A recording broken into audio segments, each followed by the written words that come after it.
আবারও যে কোনো মূল্যে বার্সেলোনায় ফিরতে চাচ্ছেন ব্রাজিলিয়ান সুপারস্টার নেইমার জুনিয়র। বহু বছর আগে বার্সেলোনা ত্যাগ করলেও পুনরায় বার্সায় ফিরতে চাচ্ছেন নেইমার জুনিয়র। মূলত ক্যারিয়ারের সোনালী সময়টা বার্সেলোনায় পার করেছেন নেইমার জুনিয়র। ক্লাবটিতে যোগ দেওয়ার পর অল্প দিনেই নিজেকে নিয়ে গিয়েছিলেন সেরাদের কাতারে।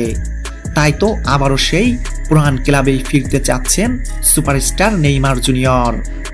এই ভিডিওতে নেইমারের বার্সেলোনায় কামব্যাক নিয়ে বিস্তারিত আলোচনা করার চেষ্টা করব প্রতিবেদনের বাকি অংশে।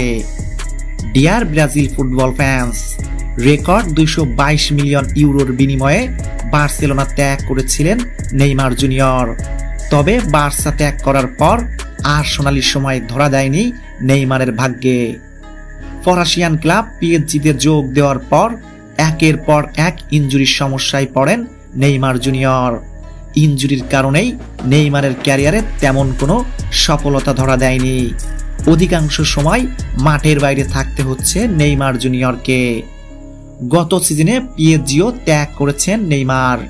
সৌদি ক্লাব আল হিলালে যোগ দিয়ে মাত্র 5টি ম্যাচ খেলার সৌভাগ্য হয়েছে নেইমারের। এখনো ইনজুরির কারণে মাঠের বাইরে আছেন নেইমার জুনিয়র। তবে এবার আল হিলাল ছাড়তে চাচ্ছেন নেইমার।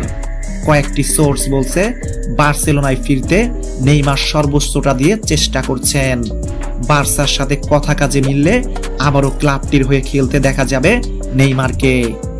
ডিয়ার ব্রাজিল ফুটবল লাভার, আপনার কাছে কি মনে হয়, নেইমার কি আবারও বার্সেলোনায় ফিরতে পারবেন?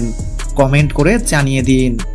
আর ব্রাজিল ফুটবলের বিভিন্ন আপডেট পেতে আমার ইউটিউব চ্যানেলটিকে সাবস্ক্রাইব করুন। ধন্যবাদ।